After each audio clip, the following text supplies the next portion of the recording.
విజయవాడ పశ్చిమ నియోజకవర్గం టికెట్ కోసం టీడీపీలో గట్టి పోటీ కనిపిస్తోంది. ఒకరికి ముగ్గురు టికెట్ రేసులో కనిపిస్తున్నారు. మరోవైపు ఈసారి టికెట్ తనదే అంటూ జనసేన అభ్యర్థి ఎన్నికల ప్రచారం కూడా చేసేసుకుంటున్నారు. పొత్తులో భాగంగా ఆ సీటు తమకే దక్కాలని రెండు పార్టీల నేతలు కోరుకుంటున్నారు. దీంతో అసలు అక్కడ పోటీ చేయబోయేదెవరన్నది ఉత్కంఠ రేపుతోంది.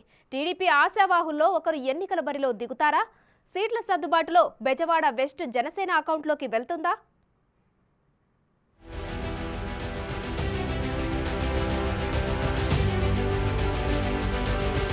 విజయవాడ పశ్చిమ నియోజకవర్గంలో ప్రతి ఎన్నికల సమయంలో టికెట్ టెన్షన్ కనిపిస్తుంటుంది. ఎలక్షన్ అనగానే ఆయా పార్టీల అభ్యర్థులు టికెట్ తమదేనంటూ ఎవరికి వాళ్ళు ప్రచారాన్ని చేసుకుంటూ ఉంటారు.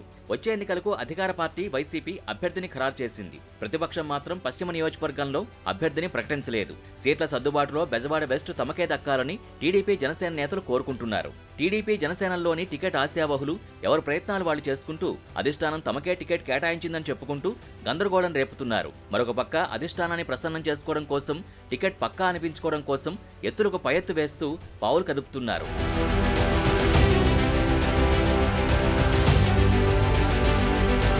టీడీపీ నుంచి మాజీ ఎమ్మెల్యే జలీల్ ఖాన్, ఉత్తరాంధ్ర టీడీపీ ఇన్ఛార్జిగా ఉన్న బొద్దా వెంకన్న, మాజీ మంత్రి బేగు కుమారుడితో పాటు జనసేన నాయకుడు పోతిన మహేష్ పశ్చిమ నియోజకవర్గం టికెట్ ఆశిస్తున్నారు. పశ్చిమ నియోజకవర్గంలో ఉన్న మైనార్టీ ఓట్లని దృష్టిలో పెట్టుకుని టికెట్ తనకే ఇవ్వాలని, లేదా గత ఎన్నికల్లో పోటీ చేసి పరాజయం పాలైన తన కుమార్తెకి ఇవ్వాలంటూ జలీల్ ఖాన్ అధిష్టానానికి అర్జీలు పెట్టుకుంటున్నారట.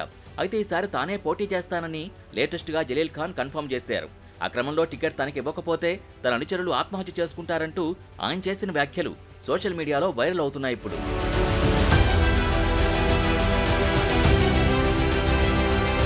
మరోవైపు టీడీపీ సీనియర్ నేత, ప్రస్తుతం ఉత్తరాంధ్ర ఇన్ఛార్జిగా ఉన్న బొద్దా వెంకన్న ఈసారి ఎన్నికల్లో పోటీకి ఉవ్విళ్లూరుతున్నారు. తనకు పశ్చిమ టికెట్ అయినా ఇవ్వాలి, లేదా అనకాపల్లి ఎంపీ టికెట్ ఇవ్వాలని చంద్రబాబు దరఖాస్తు చేసుకున్నారు. అధినేతకు దరఖాస్తు సమర్పించే ముందు ఇంద్రకీలాద్రి అమ్మవారి పాదాల వద్ద దాన్ని ఉంచి పూజలు జరిపించారు. తనకు టికెట్ దక్కేలా అమ్మవారు ఆశీర్వదించారంటూ హడావుడి చేస్తున్నారు.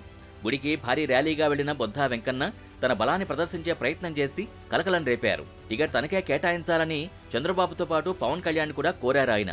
మరోవైపు చంద్రబాబు ఏ నిర్ణయం తీసుకున్నా శిరసా వహిస్తానంటున్న బొద్దా టికెట్ దక్కలేదని ఎవరైనా చంద్రబాబుని విమర్శిస్తే తాట తీస్తానని వార్నింగ్ ఇస్తున్నారు.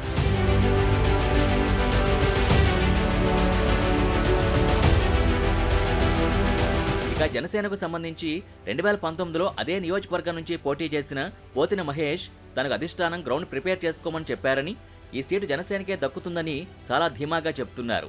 ఎవరెన్ని ప్రయత్నాలు చేసుకున్నా పొత్తులో జనసేనకి సీటు కేటాయిస్తారని, జనసేన నుంచి తాను పోటీలో ఉంటారని గడప గడప కార్యక్రమాలు సైతం నిర్వహిస్తున్నారు. మరి పశ్చిమ పంచాయతీ ఎలా సెటరేట్ అవుతుందో చూడాలి.